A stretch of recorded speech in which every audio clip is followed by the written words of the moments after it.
Artıq bizimlə bərabərdir çox sevdiyimiz, dəyər verdiyimiz ginekoloq, həm uşaq ginekoloqu, həm də cərrah mama ginekoloq Xəyalə İsmailova. Xoş gəlmisiniz Xəyalə xanım. Xoş gördük. Təşəkkür edirəm Günay xanım. Minnətdaram dəvətiniz üçün. Mən də çalışıram hər dəfəsində iştirak edim və qızlar haqqında, xanımlar haqqında, hər hansı bir rastlanan xəstəliklər haqqında yəni insanlarımızı, valideynlərimizi belə deyim, maarifləndirək. Var olasınız. Hər dəfə faydalı olursunuz gəlişinizlə və Xəyalə xanım haqqında nə qədər danışsam azdır. Uzun illərdir ki, bu sahədədir.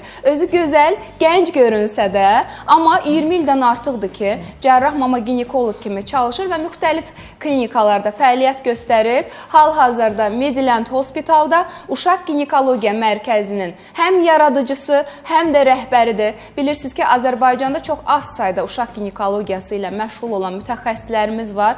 Xəyalə xanım məhz belə mütəxəssislərdəndir. Amma bu o demək deyil ki, o təbii doğuşlar qəbul etmir, qeysəriyyə əməliyyatları icra etmir. Təbii ki, bir cərrah mama ginekoloq olaraq xanımlarımızı narahat edən bir çox problemləri, diaqnozları, xəstəlikləri aradan qaldıran həkimimizdir. Elə Instagram səhifəmizə hal-hazırda artıq suallar gəlir. Çünki anonsdan, mövzumuzdan xəbəriniz var. Xüsusən də xanımlarımız asqıranda, öskürəndə və yaxud da bərkdən güləndə sidik qaçırma halı yaşayırlar və bir çox qadının yaşadığı, amma danışmağa utandığı problemlərdən biridir. Halbuki bu vəziyyət yaşlanmanın normal hissi deyil və müasir üsullarla, hətta əməliyyatsız şəkildə belə aradan qaldırıla bilən bir problemdir.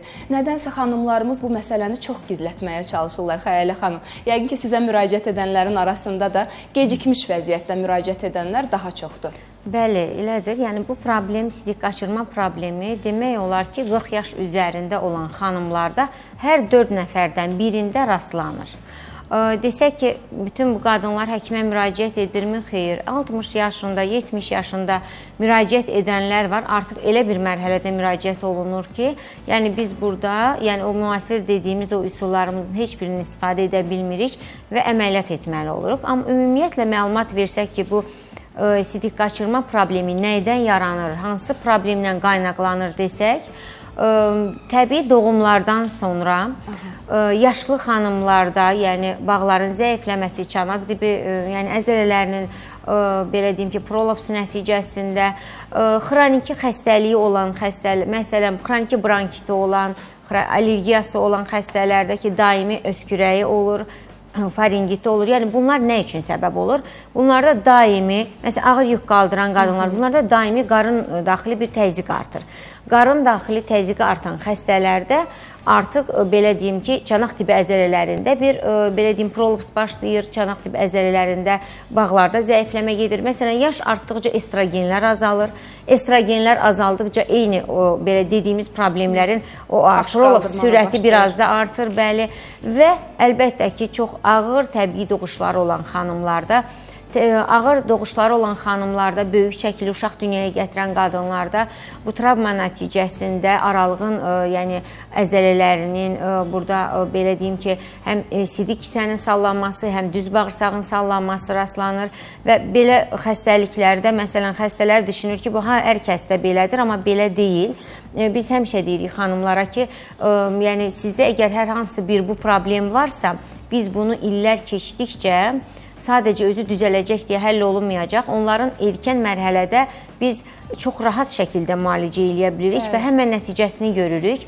Amma əlbəttə ki, gecikmiş mərhələdə olduğu zaman biz bunu da edirik. Məsələn, bizim indi 60-70 yaşında xəstələrimiz var ki, pasiyentlərimiz var ki, biz əməliyyat icra edirik. Əməliyyatdan sonra əlbəttə ki, bu problem aradan qalxır. Belə həyat var imiş. Yəni, belə də həyat var imiş. 20 ilə yaxındır, 30 ilə yaxındır deyirlər, biz bu problemlə yaşayırıq. Hətta təsəvvür edin ki, rayonlarda, məsələn, xanımlar aralıq nahiyəsində uşaqlığın tam prolapsı ilə, hətta ultrason həkimləri belə onu görəndə təəccüblənirlər ki, doktor, bu nədir belə? Yəni, uşaqlığın çölə çıxması, doktor. Tam bəli, çölə çıxması və yəni, aralıq nahiyəsində bir orqan, yəni o şəkildə də gəzirlər. Yəni, uşaqlığın, yəni bu şəkildə, bəli, bu rayonda olan xanımlarımızın, belə deyim ki, özlərinə baxmaması nəticəsində çox ağırlıq götürməsi. Amma mən deyim, hamıya aid eləməyək. Düzdür, özünü, yəni maarifli bizim izləyicilərimiz də çoxdur. Bir çox bölgələrimizdən, elə kəndlərimizdən, qəsəbələrimizdən. tərəfindən var. Belə xanımlar da var siz dediyiniz kimi, amma maarifli Amma xanımlarımızın məsələn, sayı da az şəhərdə deyil. yaşayan xanımlar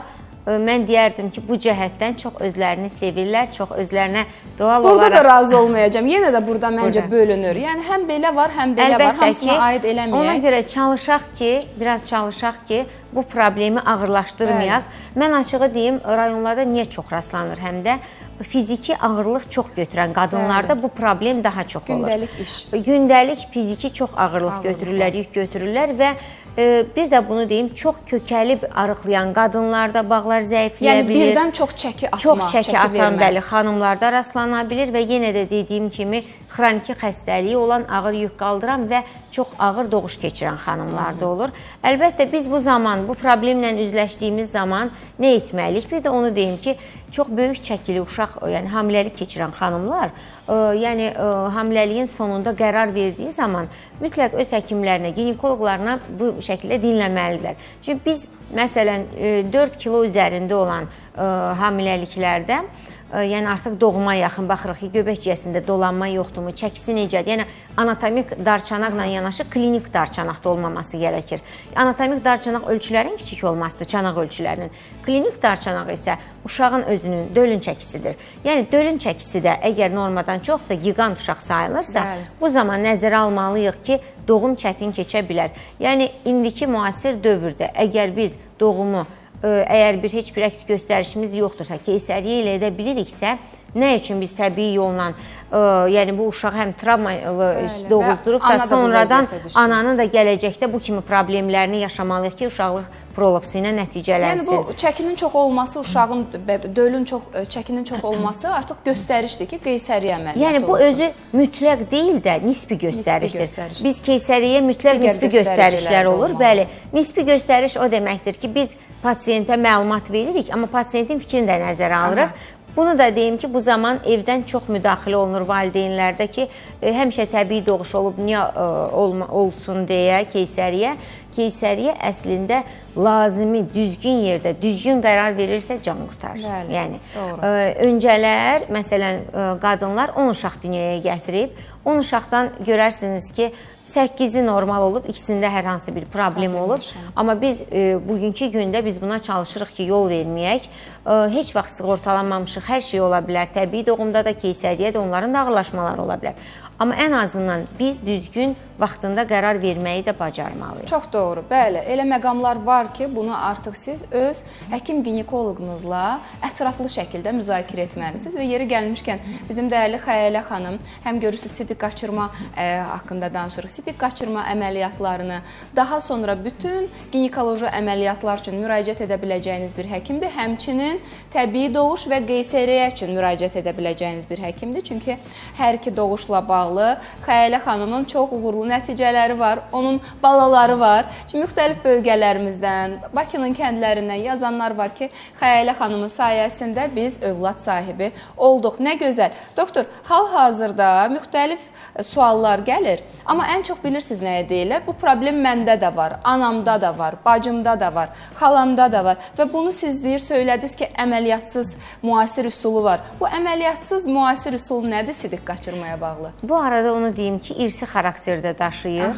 Məsələn, yəni anasında, xalasında prolapsı olan, uşaqlıq sallanması olan xanımlarda, yəni rastlanma tezliyi daha çox olur. Bu irsi xarakter daşıdığından. Demək ki, bunu yazan xanımlar özləri də risk qrupu altındadır. Özlərində də bəli risk qrupu altındadırlar. Birinci deyim ki, bu xanımlar kegil hərəkətləri eləməlidirlər. Bu, çanaq tibi əzələlərinin bir idman hərəkətdir.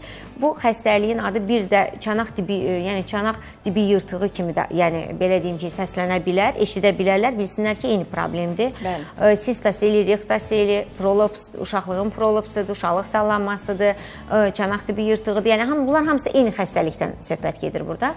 Biz bunun müasir üsulla karbon dioksid lazerlə aparırıq. Karbon dioksid lazerlə apardığımız bu prosedur, elə belə deyim, bizim video çarxımızda indi göstərilən aparat məhz karbon dioksid lazer aparatıdır.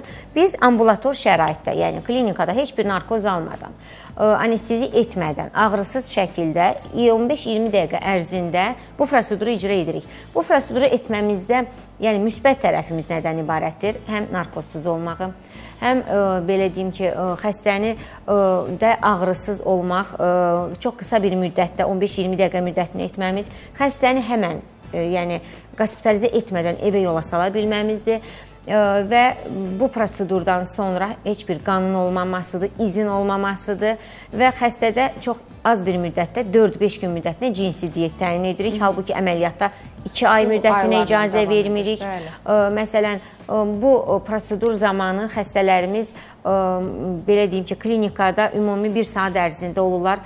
Bəzi analizləri veririk, proseduru icra edirik, xəstəni yola salırıq. Amma əməliyyat zamanı, yəni əməliyyatımızı icra etdikdən sonra ən azı 1 sutka biz klinikada saxlamalıyıq. Yəni bunlar hamısı böyük nailiyyətdir. Və bir də onu deyim ki, bu prosedurda, məsələn, əməliyyatda biz həm mexaniki şəkildə sidik kisənin sallanmasını bərpa etdik, bağırsağı bərpa etdik, vaginal daralmanı icra etdik.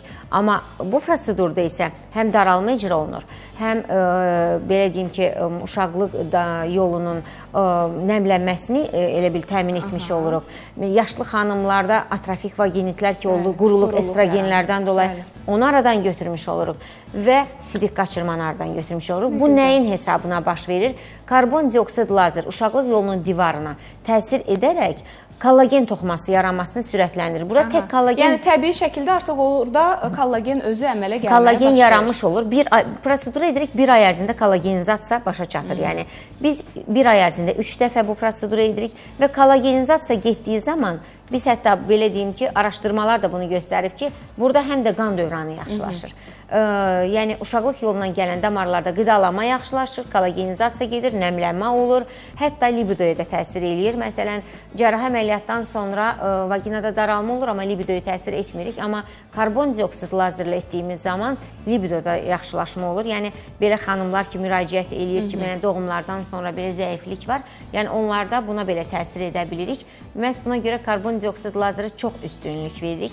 Amma yenə dediyim kimi, 1-ci, 2-ci dərəcə, yəni prolaps aiddir. Elə olur ki, biz müayinə zamanı görürük ki, uşaqlıq artıq aralığa qədər gəlib və aralıqdan da aşağı, yəni 3-cü, 4-cü dərəcəyə qədər, yəni xarici ola bilir. Ağır formada. Artıq ağır formadadır. Əlbəttə, bizim burada edəcəyimiz yalnız cərrahi üsulla. Siz ön kalpografiya, arxa kalpografiya, aralığın bərpası, əgər ehtiyac varsa estetik olaraq, yəni kiçik böyük cinsiyyət odaqlarını da edirik və TOT əməliyyatı icra edirik. TOT əməliyyatı zamanı artıq birbaşa sidik qaçırmanı, yəni aradan qaldırırıq. TOT əməliyyatı əslində bu əməliyyatımıza bir 10-15 dəqiqə bizim vaxtımızı aparır. Amma illərlə əziyyət çəkən xanımların sidik qaçırma problemini, hansı ki evdən çölə çıxa bilmirlər, cəmiyyət arasına çıxa bilmirlər, daimi olaraq, yəni bunu özlərində, özü hava soyuq olduğu zaman əsasən ələxüsus bu problemlər artır. Yəni bu müddətdə biz, yəni deyərdim ki, bu prosedur, bu əməliyyat çox belə, yəni ki, əvəzsiz bir metoddur. İstər cərrahiyyə olsun, artıq bunu doktorumuz müəyyənləşdirəcək müayinə əsnasında, istərsə də əməliyyatsız yeni üsul, hansı ki, karbon dioksid lazerin adını səsləndirdi bizim dəyərli Xəyalə xanım, cərrah mama ginekoloqumuz, doktorla əlaqə ekranlarda 055 766 33 30, doktor harda çalışır soruşanlar. Doktorumuz Mediland Hospitalda çalışır və elə bu hospitalda uşaq ginekologiya mərkəzinin yaradıcısı və rəhbəridir. Həmçinin dediyim kimi, bizim yaşlı xanımlarımızda, istənilən yaş qrupundan olan xanımlarımızda müayinələr, təbii doğuşlar, qeysəriyyə, ginekoloji əməliyyatlarla bağlı da müraciət edə bilərsiniz. Çoxdur bizə yazanlar, Xəyalə xanım, mən bəzi sualları səsləndirim. Deyir ki, güləndə və asqıranda bir neçə damcı sidik qaçırmağım olur. Yaşı da azdır, deyir. 38 yaşım var, amma travmatik doğuş keçirmişəm. Bunu aradan qaldırmaq mümkündür? Bəli, mümkündür. Bu zaman yenə dediyim kimi, bu prosedur zamanı biz yəni həm sidik qaçırmanı aradan qaldıracağıq, həm də belə xanımlarda bəzən Cliffing simptomu da olur, cins münasibət zamanı olan müəyyən bir narahatçılıqlardır ki, bu zaman xəstələri müayinə etdiyimiz zaman bəzi testlər edirik. Bu testlər nəticəsində bəlli olur ki, tək sidik qaçırmadırmı, ya digər o əlamətlər də varmı deyə. Əgər varsa, yəni hər biri aradan qaldırılır. Doktor, bir xanım xanım da yazır, Qubadan izlədiyini qeyd edir, adımı səsləndirməyin, baş üstə deyir, sidik qaçırma ilə yanaşı yanma hissi də var. Bu da aradan qalxarmı o dediyiniz lazer üsulu ilə? Əgər sidik ifrazı zamanı yanmadırsa, əlbəttə burada əlavə müayinələrimiz olacaq. Burada zaman sidiyin ümumi müayinəsi, sidiyin əkilməsi, antibiotika həssaslıq yoxlanılacaq və biz müalicəni edib də, çünki sistit fonunda da sidik qaçırma ola bilir. Biz burada birinci, əlbəttə, məsələnin həlli düzgün diaqnozdur. Artıq mən o deyilən əlamətdən aşkar etdim ki, burada daha çox sistitin verdiyi sidik qaçırma da ola bilər. İlkin sistitin müalicəsi aparılacaq. Yox, əgər sidik qaçırma qalacaqsa, bu zaman prosedurlarda icra edəcəyik. Burada bunu deyim ki, heç sidik qaçırması olmayan xanımlar belə müəyyən bir yaşdan sonra, yəni cins münasibəti olan xanımlar, hətta baxım kimi belə, yəni necə ki, üz prosedurları icra edirik, vaginal cavanlaşma dediyimiz bu, yəni bu prosedurla həm də vaginal cavanlaşma icra olunur. Yəni 2 ildən bir, 3 ildən bir, yəni xarici ölkələrdə olunduğu kimi 2-3 ildən bir xanımlar heç bir şikayəti olmasa belə bu proseduru icra edərlərsə... Doktor, bir dəfə yoxsa bir neçə dəfə etmək olar? Elə il ərzində, məsələn, 3 seans maksimumdur. Xəstə var ki, 1-2 seans kifayət edir ona artıq. Maksimal isə 3 seans edirik. Bunu 2 ildən bir təkrarlayarıqsa, bu xanımlar klimaksa girdiyi zamanda bunların prolaps ehtimalı olmayacaq, riski aşağı düşəcək. Yəni, qarşısını əvvəlcədən almaq mümkündür. Bəli, müasir tibbi üsuldur. Karbondioksid lazeri ilə bu problemlərin aradan qaldırılması, xüsusən də doğuş keçirən xanımlarımız, ard-arda doğuş keçirənlər, travmatik doğuş keçirənlər, təbii doğuş edən bizim qızlarımız, gəlinlərimiz müraciət edə bilərlər. Hətta indi sidik qaçırma yoxdursa, bu demək deyil ki, irəliləyən yaşlarda, məsələn deyirəm, menopauza dövründə, klimaksda bilirik ki, bu hallar daha da artır. O zaman da müraciət edə bilərsiniz. Və hal-hazırda, Xəyalə xanım, bir uşaq ginekoloqu da olaraq istəyirəm sizə sualı ünvanlayım. Çünki bizi bilirsiniz ki, valideynlər də izləyirlər. Bizim qız uşaqlarının valideynləri və xüsusən də genital nahiyədə qaşınma, qızartı və ifrazatdan şikayətlənən, narahat olan bizim xanımlarımız var, valideynlərimiz var. Hansı ki, bununla bağlı suallar verirlər ki, qızlarımızda bu şikayətlər var. Ümumiyyətlə, bu şikayətlər bir qız uşağında, 3 yaşında, 5 yaşında, 9 yaşında, 13 yaşında bir qızımızda görünürsə, bu nə deməkdir, nədən xəbər verir? Qızlarda bilirik ki, rast gələn xəstəliklər qrupundan, yəni ən çox rastlananı deyərdim ki, elə erkən yaşlarda sinexiyalarla vulvovaginitlərdir. Bu vulvitlərin müalicəsi aparılmadığı zaman, belə deyim, vulvovaginit formasına keçir. Yəni, xarici cinsiyyət üzvündə, yəni seyikli qışada bir iltihabı proses başlayırsa, müalicə eləmiriksə, o artıq vaginaya da keçir və müalicə etmiriksə, hətta uşaqlığa, endometrit və borulara qədər yayıla bilir. Nə zaman baş verir, nə üçün baş verir desək, bu, yəni, immun sistemindən asılı olaraq dəyişir. Uşaqlar var ki, heç onların təmizliyinə belə baxılmır, heç o problem onlarda yoxdur. Həmişə valideynlər deyir ki, mən çox təmiz baxıram, niyə belə bir problem yaşansın? Bu, hər orqanizm individualdır. Biz heç vaxt tibbdə 2 üstə gəl 2 yoxdur. Anlamı, yəni biz hər kəsə individual yanaşırıq. Burada ola bilər ki, hansısa bir xəstəliyə görə antibiotika terapiya alıblar, məsələn, bunlarda kandidoz yarana bilir və yaxud da bu uşaqların yuyulması düzgün aparılmır. Məsələn, öndən arxaya olmalıdır, gigiyenik qaydalarda yəni var.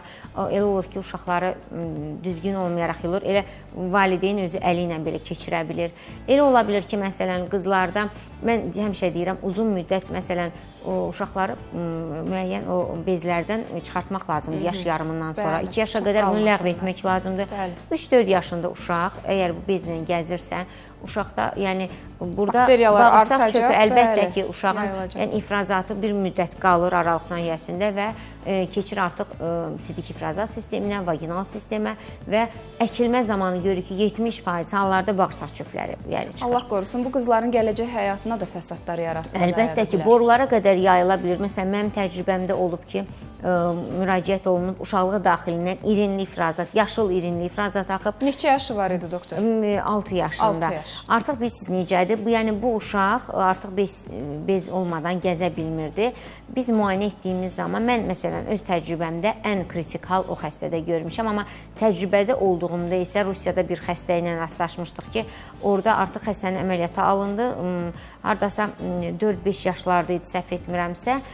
borularda, yəni xəstə temperatura ilə müraciət olunubdur, kəskin ağrılarla, artıq peritonit əlamətləri var idi. İrinli ifrazat borular vasitəsilə qarın boşluğuna tökülürdü və ultrason müayinəsi zamanı borular normalda görünmür. Yəni sağlam borular normalda görünməməlidir. Burada artıq o qədər irinli, yəni axıntı yığılmışdı ki, borular daxilinə. Borular tamamilə borular görünürdü. Tam görünürdü. Sanki bir kontrastla onun içərisinə maye rənglənmiş daxil kimi etmiş. və genişlənmiş şəkildə görünürdü və bu uşağın məsələn boruları əməliyyat zamanı götürüldü. Mən bu zaman təcrübədə idim. Gələcəkdə ana olması, artıq təbii yolla ana olması mümkün deyil. Bəli, artıq doğru. digər vasitələrə əl atacaqlar.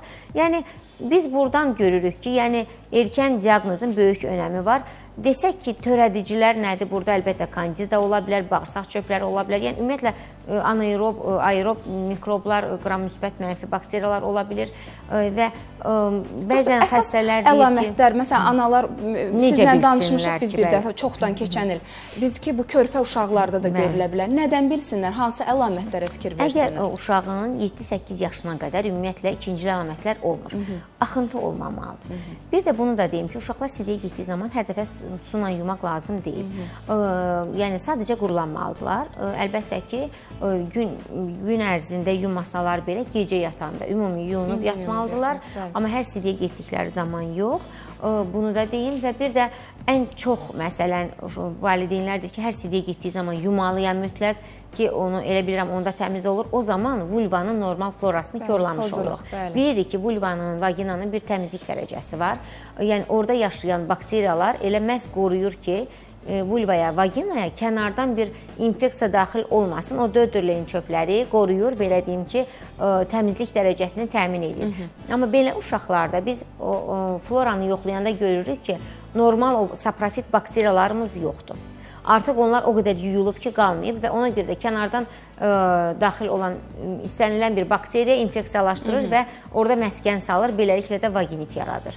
Buna görə də və bir də bunu deyim ki, qızlarda çox önəmsiyirik ki, yaxma götürülsün, əkilmə olsun. Bir də bunu da deyim valideynlərə ki, müraciət etdikləri zaman bir gün öncədən bu uşaqları yumamalıdırlar. Heç bir maz, heç bir dərman istifadə etməməlidirlər ki, klinika dəyişməsin. Biz bunu xüsusi qanlar qarlı mühitdə məsələn əkirik.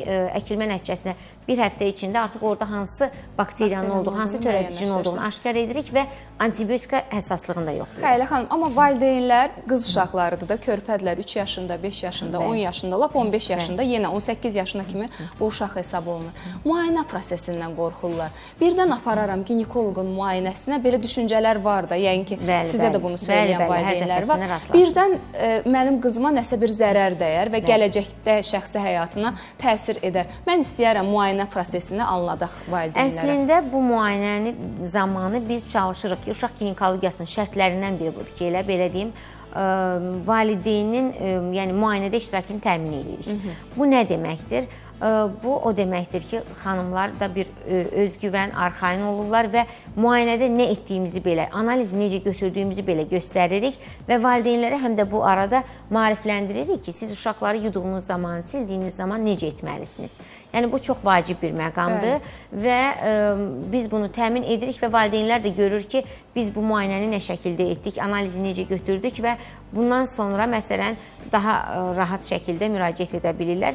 Bir də bunu deyim ki, son 5-10 il ərzində rayonlardan belə, yəni Instagram üzərindən, Facebook üzərindən, yəni çox müraciətlər olunur.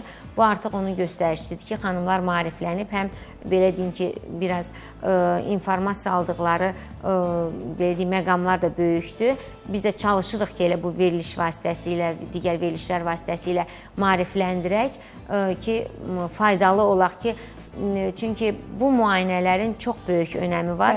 Erkən mərhələdə aparılmış müayinələr gələcək üçün çox önəmlidir. Çox önəmlidir və əziz qız anaları, hər dəfə səslənirəm, təkrar olsa da bugün də səslənəcəm. Ola bilər bizə yeni qoşulan analarımız olsun, bizim o balaca qızlarımızın anaları, uşaqların bu müayinəsi, xüsusən qızlarımızın bu müayinəsi onların gələcək sağlamlığı üçün çox önəmlidir. Baxın, hal-hazırda bütün dünyada bir bəla var. Heç sevmirəm bu bəlanı və diaqnozu, sonsuzluq diaqnozu çox həssas bir mövzudur. Amma qızlarımızın elə kiçik yaşlarından düzgün baxımı, düzgün gigiyenik qaydalara əməl etməsi, həkim qəbulunda olması, olması, düzgün yanaşma sayəsində əgər bir problem varsa, Sumqayıtdan bir ana yazır ki, sarımtıl ifrazat, Bakıdan bir ana yazır ki, qaşınma qızartı, Gəncədən bir ana yazır ki, hovuzdan sonra şikayətləri yaranıb. Bax, bu problemləri göz ardı edib, vaxtı uzatmağa gərək yoxdur. Vaxtında bizim uşaq ginekoloqumuz var və yaxud da digər bir həkim olsun, ginekoloqdan söhbət gedir. Müraciət eləyin və müayinədən sonra təbii ki, problem tapılacaq və çox gözəl şəkildə müalicə olunacaq. Yeri gəlmişkən Mingəçevirdən bir ana sizə təşəkkür eləyir. 7 yaşlı qızımın problemi ilə bağlı Xəyalə xanıma müraciət etdi. Çox gözəl şəkildə bizi müalicə elədi. Bu təşəkkürü də sizə çatdırıram Xəyalə xanım. Təşəkkür edirəm. Rayonlardan çoxdur gələn pasiyentlərimiz. Daha çox deyərdim sizə ki, indi ona görə sevinirəm ki, vaxtında müraciət olunub, bəzi anomaliyaları belə vaxtında aşkar edirik. Bunların gələcəkdə bu qızların sonsuzluq problemindən əziyyət çəkməmələri üçün, ailə qurmaları üçün nə kimi problem varsa vaxtında edirik ki, gələcəkdə bu problemlə üzləşməsinlər. Elə qız uşaqlarında da, xanımlarda da olan problemlər, elə bayaq danışdığımız sidik qaçırma problemi olsun, bunların da hər birinin, belə deyim ki, erkən mərhələdəki müalicəsi əlbəttə bizi daha çox sevindirir. Çünki biz erkən mərhələdə etdiyimiz müalicənin effektini daha çox görürük. Ona görə də çalışmalıyıq ki, məsələn, ağırlaşmış mərhələdə yox, vaxtında müraciət edək. Var olasınız doktor. Suallar həddindən artıq çoxdur. Mən rica edəcəm, dəyərli uşaq ginekoloqu, cərrah mama ginekoloqumuzun əlaqə nömrəsi ilə əlaqə saxlayın. Doktorumuz özü bir-bir suallarınızı cavablayacaq və təbii ki, qəbula yazılmaq üçün də bu nömrə ilə əlaqə saxlaya bilərsiniz. 055 766 33 30 və bir daha söyləyirəm, doktorumuz Midland Hospitalda çalışır. Oradakı uşaq ginekologiya mərkəzinin həm yaradıcısı, həm də rəhbəridir. Xəyalə xanım, təşəkkür edirəm sizə. Çox sağ olun Günay xanım. Mən də istəyərdim, sağlam günay verilişinin uşaq ginekologiyasında inkişafı böyükdür, mən deyərdim.